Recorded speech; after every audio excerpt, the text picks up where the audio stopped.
Hi everyone. ఇక్కడ నాకు కర్నూలులో వచ్చిన గిఫ్ట్లను చూసేద్దామా అంటే నేను జుబేద్ అలీ కలెక్షన్స్ తోటి ఎగ్జిబిషన్ పెట్టాను కదా కర్నూలులో. అక్కడ నాకు చక్కగా వాళ్ళు ప్రేమతో పువ్వులను తీసుకొచ్చి నా తలలో పెట్టారు. ఇందులో వాళ్ళ ప్రేమ కనిపిస్తుంది. తర్వాత నాకు ఒక శారీని గిఫ్ట్గా ఇచ్చారు. శారీతో పాటు ఇంకొక మంచి వాల్యుబుల్ గిఫ్ట్ని కూడా ఇచ్చేసారండి. అదేంటంటే కిచెన్ సెట్. ఇది నాకు కిచెన్లో బాగా యూజ్ అవుతుంది. ఎప్పటి నుంచో నేను తీసుకోవాలని అనుకుంటూ ఉన్నది వీళ్ళకి ఎలా తెలిసిందో వీళ్ళు తీసుకొచ్చి ఇచ్చేసారు. ఇక్కడ ఆయిషకు కూడా ఒక శారీని ఇచ్చారు. తర్వాత ఇక్కడ నా వీర అభిమాని అని చెప్పొచ్చు. వీరు చక్కగా ఒక ఫ్రేమ్ని తీసుకొచ్చారు. దీన్ని ఓపెన్ చేసి చూసేద్దామా? ఇది ఓపెన్ చేసి చూసేసరికి నిజంగా నాకు చాలా వాల్యుబుల్ అనిపించిందండి. ఇందులో చక్కగా ఆయతులను పెట్టి ఇచ్చిన ఈ ఫ్రేమ్ చాలా చాలా నాకు నచ్చింది. తర్వాత ఇక్కడ వీళ్ళు తీసుకొచ్చిన ఒక ఫ్రేమ్ని కూడా ఓపెన్ చేసి చూసేద్దాం. ఇక్కడ ఆయిషకు కూడా ఒక గిఫ్ట్ వచ్చేసింది. తర్వాత ఇక్కడ లెటర్స్ నా కోసం చక్కగా రాశారు. నా గురించి వాళ్ళు ఎంత మంచిగా లెటర్స్ రాసి నాకు ఇవ్వడం అయితే నాకు చాలా బాగా నచ్చింది.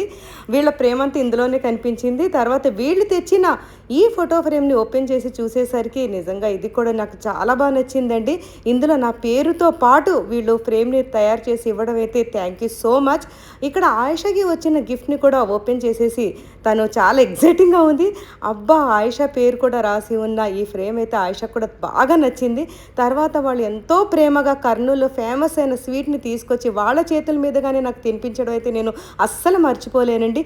ఇక్కడ వీళ్ళు నన్ను మా వారికి ఒక డ్రాయింగ్ గీసి ఇవ్వడం అయితే చాలా బాగుంది. తర్వాత కర్నూలులో ఫేమస్ స్వీట్స్ గులాబ్ జాములు, బాసుంది ఇవన్నీ కూడా తీసుకొచ్చి ఇచ్చారు. తర్వాత ఇదేంటో మీరు కామెంట్లో చెప్పాలి. ఇది ఇంట్లో పెడితే దిష్టి తగలదంట. నాకు దిష్టి ఎక్కువగా ఉందని వీళ్ళు తీసుకొచ్చి ఇచ్చారు. తర్వాత ఇక్కడ తస్బీ కూడా తీసుకొచ్చి ఇచ్చారు. ఇదైతే మా మీఠీ కోసం, మా మీఠీకి ఇష్టమైన జోక్స్ బుక్ని ఇచ్చారు. తర్వాత వీళ్ళు నాకు సన్మానం చేయడం అయితే నాకు చాలా బాగా నచ్చింది. వీళ్ళ ప్రేమంతా ఇందులోనే కనిపిస్తుంది. తర్వాత మా మీఠీకి ఇష్టమైన సీతాఫలాలు, తర్వాత వేడివేడి మొక్కజొన్న పొత్తులు, నేను అలసిపోయి ఉంటానే నాకు స్నాక్స్ లాగా తీసుకొచ్చి ఇచ్చారు. తర్వాత వీళ్ళు ఇచ్చిన ఫోటో ఫ్రేమ్ని కూడా ఓపెన్ చేసి చూసేద్దామా? ఇది ఇన్స్టాగ్రామ్లో నా పిక్స్ అన్నిటినీ వీళ్ళు తీసి ఇంత చక్కగా ఫోటో ఫ్రేమ్ని అయితే చేసుకుని తీసుకొచ్చారు. ఇందులో వీళ్ళ ప్రేమ నాకు చాలా అసలు నిజంగా వీళ్ళందరికీ థ్యాంక్ యూ సో మచ్ అండి. ఇక్కడ వీళ్ళు ఇద్దరు తీసుకొచ్చి ఇచ్చారు.